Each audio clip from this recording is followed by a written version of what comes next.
saying, I'm talking about comparing yourself to others, likes, views, monetization. And I was talking about how likes are like a self-esteem booster for some people.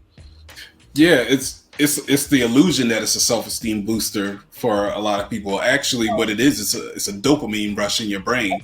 It's that instant gratification. It's like that sugar rush, that adrenaline, that adrenaline hit. Because it doesn't actually, it's not really boosting your self-esteem. If it's high, you feel great. If it's not high, you feel horrible. Your self-esteem is a constant thing that you a constant sense of self that you have. But when we associate our own worth in terms of content creation based on how many people like our video, then that's a problem. But for the people that genuinely research the likes, like, okay, why is it that it's not being liked? It's because I didn't do well on and create my title and thumbnail. Was it because people didn't understand how I was presenting the content? Like, when we use it the right way, when we look at those likes the right way, it can be a powerful tool for us to be able to kind of revamp some things. But that's where people fall into that trap of, now they're creating these crazy titles. Now they're talking about other people and atting them, so that way it drives views to their channel, because they need that hit. They need to see those likes, and that's why their channels end up not doing well in the long run, because it's only going to work for them as long as they're attached to somebody else, right? Or whatever the controversy is. The clickbait titles and stuff, yeah. So when they get into just doing their own content, then they really struggle. That's why they have to do reactions to everything. That's why you don't see it's starting to become a rare thing when you see original content. Yeah. Like, and those are the social media people that I really like. They have their own topic, they have their own thoughts about it, and they just throw it out there. It's easy to react to somebody else and critique what they're doing, because we always want to critique someone else to make ourselves look better, to make ourselves look like the knowledgeable one. And there's some YouTubers that just have gone full on just attacking everybody that they see, even if they don't know them. They talked about Kevin Samuels and dying, and his funeral, and him and saying crazy things like being in death, whether you liked him, liked him or not. Like, there should be a moral code, but now social media has just distorted our minds to the point where it's like, if I don't have a like, if I don't have so many K people, watching it, or I don't have this many subs, then I'm not doing something right. Right. But and actually, the person that gave me the best advice so far has been Anton Daniels, and a lot of people have mixed feelings about him. I really like him. When I asked him what were some methods of being able to kind of grow. I didn't want to grow and create bad content or clickbaity titles. I wanted to actually be a help to people, and he just said simply, just talk about what you love, do what you love, don't think about any kind of money, don't think about the likes or anything like that. Put the content out there correctly, and eventually over time it'll come. And I'm starting to notice that with my channel too. Like the better content that I'm putting out, even though I'm growing slowly, the people that are subscribing, I really love these people that are contributing. They're making comments, they're more engaged. It actually starts to feel like a community rather than they're coming to me for some gossip. Exactly. And that's why I say that written content is the best, and it's evergreen too. The thirst for attention, and they end up in the wrong spaces and oversharing. You can go ahead. Yeah. So I actually saw that happen recently, and that's So that it was either, the way I looked at it, it was either the result, I think it was the result of somebody that experienced trauma, rather than it could be trauma that caused a personality disorder, or just a personality disorder. But I think somebody had experienced some type of trauma. And I see it commonly that somebody will come into a space and automatically feel a connection with the host or whoever it is that they're talking to, and the chat, and they will say everything that they've been through, no matter how no matter how deep, no matter how personal it is. They'll share it, and then the next day, the next week, a strong sense of embarrassment can come over them, and as a result, they preemptively go on the attack and start attacking everybody that was on that stream, attacking anybody that was attached to it, because they feel like they've lost the power that they've had. They feel ashamed and naked. So the response to that is to go on the attack. And then once you go on the attack, then the response to that is to become the victim. Why is everybody picking on me? Why? I've been through so much of my life. I've been through this. What? Everybody always ends up coming against me. I always do something wrong. It's this very distorted cycle. Right. And Luke Hayes was saying she's seen some women share some truly intimate stuff that generally isn't done behind what it is done behind closed doors. Yeah, and it seems that and in some cases, what I've seen too, where they switch from villain to victim, and people don't notice they only see the victim. It's like you didn't see where they were over here doing this and over here saying this.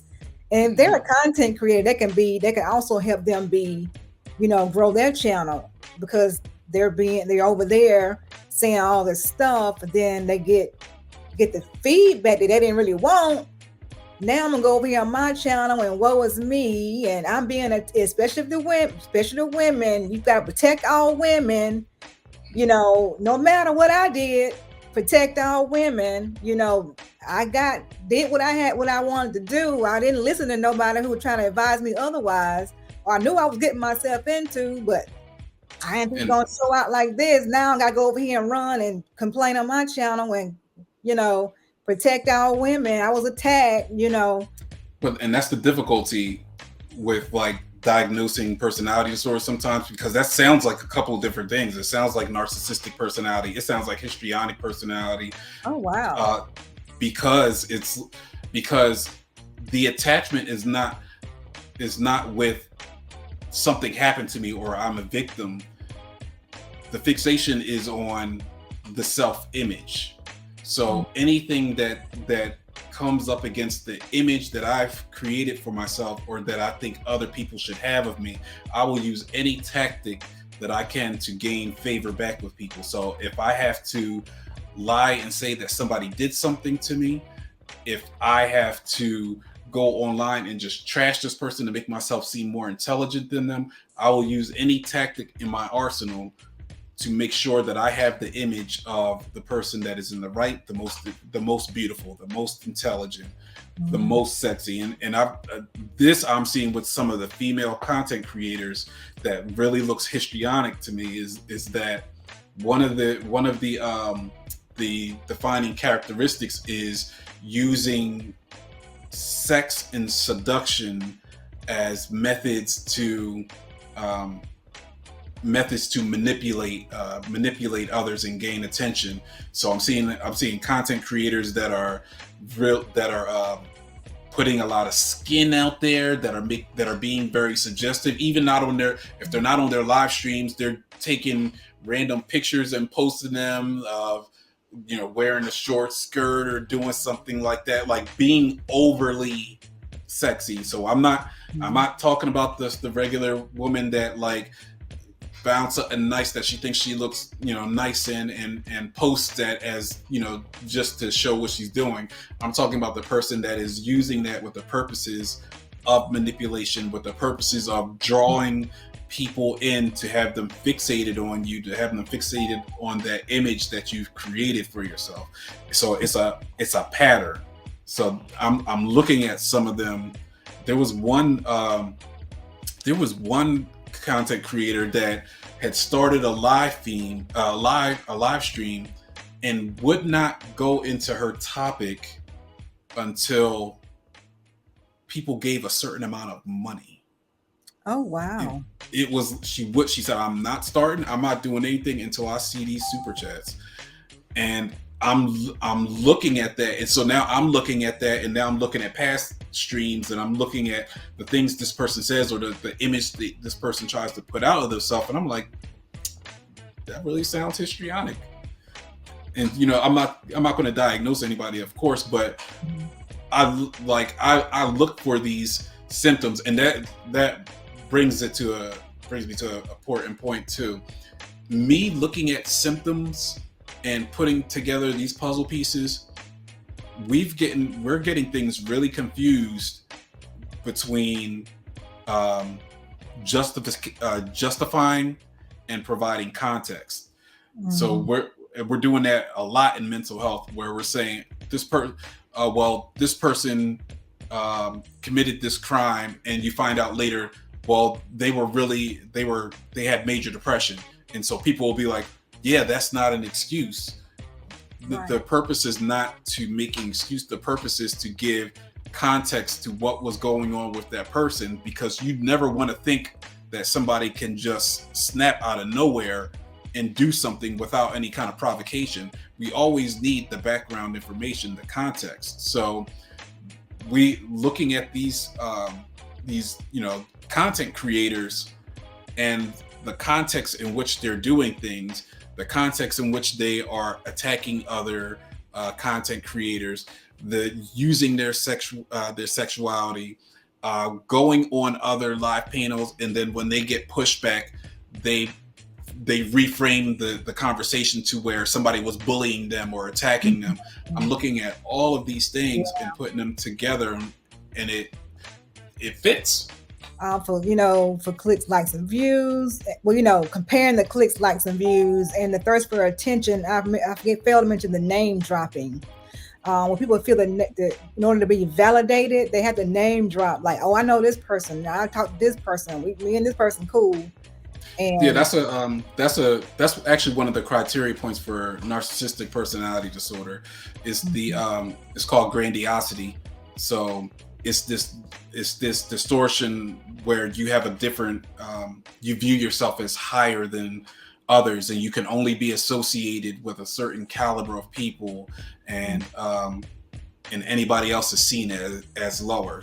So those types, that because of that type of characteristic, people tend to name drop all the people that they've known, or places that they've been, who they're associated with, and then they tend to subdivide the people that they are attached to. So you'll see content creators that'll come up with little acronyms for how they describe their following, and it causes them to think of themselves as other than and set apart and better than other people. And so people are going to get upset when I say these terms, but FBA, Foundational Black Americans, ADOS, African Descendants of Slaves, all of these are just subdivisions that truly hold no weight. Like, we are all in this together. If you're Black, if you're African American, like, we're one people. We don't need all these subdivisions. But I'm saying that to say, narcissists will prey on that, and they will put FBA on a pedestal and make it seem like it's just this great thing. You're better than everybody else because you're special and you're unique, you're set apart. And as a result, people are drawn to that because we want to feel unique, we want to feel special. So they use that in order to create the divisiveness. So that's definitely one of the defining characteristics. And what's weird about that is FBA is supposed to be a lineage, not some kind of club. So if you're not FBA and you're just drawn to the FBA because of their, then you just joined another cult. And that's how it looks, at least. Not saying that people who are FBA are a cult, but That's the reason for joining or for calling yourself FBA is because you love how that looks or how they represent themselves, and you really have done the research to see who could you be ADOS, Right. And I'm not trying to insult those groups either, because there are some people that genuinely have that mindset, like FBA makes them think about their lineage, like they're the type of person that traces their roots. I'm not talking about those people. I'm talking about the people that jump to these other designations, these other names, because it makes them feel special. So it's definitely distinct. Mm-hmm. Let me ask you, like, what I've seen, I'm not sure if you probably have seen some things where people just go on this, they just go on these, just attacking people, and you like, why?